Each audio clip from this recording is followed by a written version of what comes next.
ये पैसा आपके बाप का नहीं है जो आपने 72,000 एलईडी जो आपने एलईडीज लगाई हैं। ये पैसा आपके बाप का नहीं है, पैसा उन मजदूरों का है, ये पैसा उन तमाम लोगों का है जिन्होंने कोरोना वायरस के नाम पे फंड दिया है। आप पीएम केयर फंड का हिसाब नहीं दे पा रहे हैं और आपने ये 72,000 एलईडी लगाकर ये साबित कर दिया कि कोरोना के फंड का असली इस्तेमाल हो रहा है तो कहाँ हो रहा है। आप इस देश की जनता को 2 महीने 3 महीने बैठाल के खिला नहीं सकते। आप कहते हैं हमारे पास फंड नहीं है, तो ये पैसा क्या आपके प्रधानमंत्री जी चाय बेच के ला रहे हैं जो आपने इतनी सारी 72,000 एलईडीज लगाई हैं। आप कहते हैं आत्मनिर्भर आत्मनिर्भर, स्वदेशी अपनाइए स्वदेशी अपनाइए। ऐसे स्वदेशी अपनाई जाएंगी वो 72,000 जो आपने एलईडी लगाई हैं? क्या उन एलईडीओं का निर्माण हमारे देश के अंदर हुआ है? आपके बड़े बड़े नेता जो बड़ी बड़ी गाड़ियों से उतरते हैं, क्या वो गाड़ियां हमारे देश में बनती हैं? तो अगर आत्मनिर्भर बनना है तो प्रधानमंत्री जी सबसे पहले इस देश में अब की बार चुनाव, बिहार के अंदर का चुनाव बैलेट बॉक्स से होना चाहिए।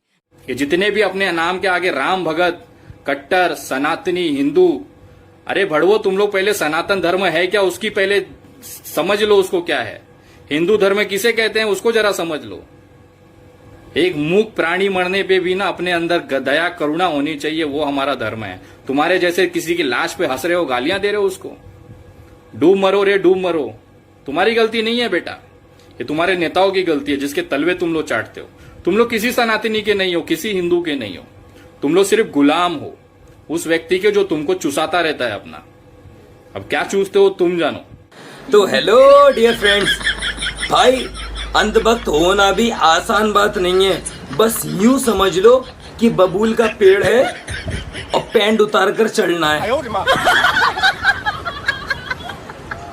इतना गो नेपाल, इतना गो जो खाली पटना के आदमी अगर टूट जाए नेपाल पर तो नेपाल पता नहीं चलेगा। वो हमारे रैयत पर जीता है और ओकरा इतना हिम्मत हो गया कि वो हमारे किसान पर गोली चला देता है और हमारे देश के प्रधानमंत्री का और रक्षा मंत्री का एगो बयान नहीं आता है। अफसोस कि अब देखिए जब बात पाकिस्तान की होगी तो ये गोदी मीडिया जो है जंग लड़ेगा उससे। आज ये फाइटर प्लेन, आज वो फाइटर प्लेन, आज ये हो गया, आज वो हो गया।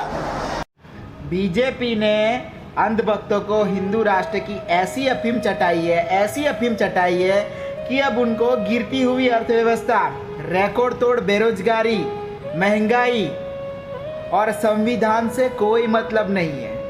अंधभक्तों और दलाल मीडिया वाले मर गए साले, जिंदा देख ले अच्छे दिन। ये आरएसएस के कार्यकर्ता हैं जो नाबालिग बच्ची के साथ 3 दिन तक बलात्कार करते रहे। कुछ नहीं बोलोगे ना?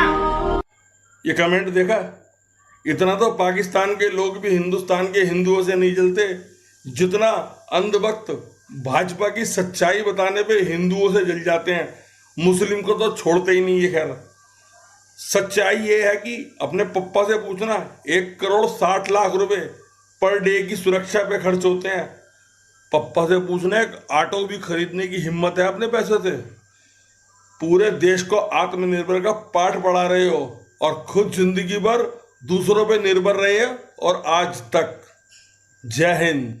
अच्छा भाई लोग मुझे एक बात बताओ, अगर इंडिया में झूठ बोलने का कंपटीशन खोला जाए तो उसका चेयरमैन कौन होगा? कमेंट में बताइए जरा। अंधभक्त, नेपाल की कोई एप्लीकेशन नहीं है, मोमोज को ही बाइकआउट करना पड़ेगा। कब से पढ़े इन लोगों को एक ही बात कहूँगा, अभी भी वक्त है, संभल जाओ और सही को सही और गलत को गलत कहना सीखो। वरना ऐसे ही अगर अंधभक्ति दिखाते रहे और दूसरे के ऊपर कहते रहे कि कागज़ ढूंढ लो, तो याद रखना आसाम जैसा हालत हो जाएगा तुम्हारा। आसाम में जब कागज़ ढूंढने को कहा गया तो 15 लाख के लगभग तुम्हारे जैसे लोग मिले। अभी भी वक्त है, संभल जाओ, वरना क्या होगा मालूम है। लड़की मुस्कुराई तो प्यार का एहसास समझ बैठे और कुछ लोग शौचालय को ही देश का विकास समझ बैठे। साले चमन चूतिया जाहिल कहीं के। इनका कहना है कि 3 बार सीएम और 2 बार पीएम रहने के बाद भी जमात वाले मौलाना साद से कम प्रॉपर्टी है मोदी जी की। मैं पूछना चाहता हूँ उस शख्स के बारे में जो बचपन से अपने घर से निकल गया, ज़िंदगी पर भीख मांग के खाया, जो फ़कीर की तरह ज़िंदगी बिताया, ये लोकतंत्र की बदौलत 3 बार सीएम रह गया, 2 बार पीएम बन चुका है, उसकी प्रॉपर्टी की बात हो रही है। इनका कहना है कि मौलाना साद से कम है। जो कहता है अपने आप को कि मैं फ़कीर हूँ और करोड़ों का एक प्रोग्राम करता है, लाखों का सूट पहनता है, हज़ारों का जो है मशरूम खाता है, उसकी प्रॉपर्टी कम है। अयासी में कोई कमी नहीं हो रही है और प्रॉपर्टी बताया जा रहा है कि कम है। कम से कम थोड़ा सा दिमाग लगाओ ना। यहाँ जहाँ पे लोग भूखे मरते हैं वहाँ का पीएम मशरूम खाता हो, हज़ारों का विदेशी मशरूम खाता हो, लाखों का सूट पहनता हो, तो उसको तो शर्म आनी चाहिए, क्योंकि वो तो उसने ज़िंदगी भर भीख मांग के खाया है। यहाँ पे फ़कीरों का हालत देखो, गटर। सचिन के रनों का रिकॉर्ड तो शायद विराट कोहली तोड़ दे, लेकिन साहब का झूठ बोलने का रिकॉर्ड सदियों तक कोई नहीं तोड़ सकता। समझे ना मेरे भाई लोग। अस्सलाम वालेकुम भाइयों, एक वक्त था, आप लोग को याद होगा कि आसाराम बाबू और राम रहेंगे बहुत सारे अंधभक्त थे, और ऐसे अंधभक्त कि वो रेपिस्टों को भी बचाना चाह रहे थे, लेकिन ना अब वो रहे ना उनके भक्त रहे। ऐसे ही एक दिन हमारे साहब के भी अंधभक्त चले जाएंगे तो वो बहुत याद आएंगे। बेबसी का आलम ना पूछिए साहब, मुसलमानों के खिलाफ अगर कोई 2 शब्द भी बोल दे तो भक्त उसे अपना बाप बना लेते हैं। तो हेलो डियर फ्रेंड्स, भाई अमेरिका की जनता जिस व्यक्ति को सड़क पर दौड़ा दौड़ा कर पीटना चाहती है, उसको हमारे अंधभक्त भाइयों ने कई घंटे हाथ जोड़कर नमस्ते किया। एक बात कान खोल के सुन लो सब लोग, अब मोदी जी को कोई कुछ नहीं बोलेगा, ये बेच दिए वो बेच दिए। अरे जब उन्होंने अपने पत्नी के गहने तक नहीं छोड़े, बेच के भाग गए, ये तो खैर आम बात है। 70 साल की बनाई सेना, हथियार और फाइटर ब्रेन अगर नहीं होते तो चीन और पाकिस्तान को जवाब देने के लिए शौचालय में चढ़कर गोबर के गोले दागने पड़ते। अर्थव्यवस्था चौपट हो चुकी है, जीडीपी की बैंड बजी पड़ी है, 14 करोड़ नौकरी आ गई, 2.5-3 लाख ऊपर कोरोना केसेस हो गए, मजदूर ट्रेनों और सड़कों पे दम तोड़े मजदूरों ने, और अंधभक्त 1 साल की उपलब्धियां गिनवा रहे हैं। वाह अंधभक्त। अगर ऐसे ही सब कुछ बेच बेच के देश चलाया जाता है तो मुझे प्रधानमंत्री बना दो, कसम भगोनवा की। देश का पत्ता पत्ता ना बेच दिया ना तो मेरा भी नाम बदल देना। सबसे पहली बात भाई, आप दूसरों के कंधों पे रख के बंदूक चला रहे हो, आपके मुंह में जुबान नहीं है, करो मेरा विरोध। और जो लोग मुझे मारने की धमकी दे रहे हैं, तो मैं आपको बता दूं कि मरने से मैं नहीं डरती, मरना सबको है, आज नहीं तो कल, तो मरने से क्या डरना।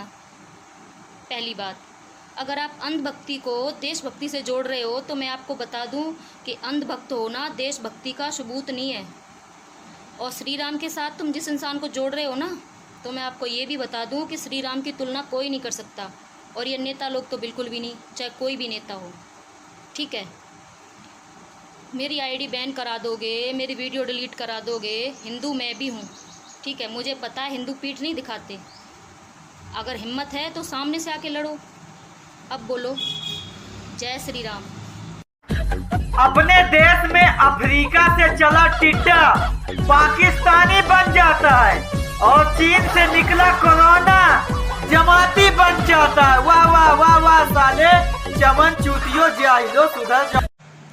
इसी बात पे मुझे एक बात याद आ गई जो मैंने कहीं पढ़ा था। एक लड़के की नई नई शादी हुई, जब उसकी दुल्हन उसे कमरे में बुलाने लगी तो पता है वो क्या बोला कि आएंगे तो ही। कुछ भी यार, बहुत खतरनाक लोग हैं भाई। अब देखो, पहले सुभाष चंद्र बोस कह गए तुम मुझे खून दो मैं तुम्हें आज़ादी दूंगा।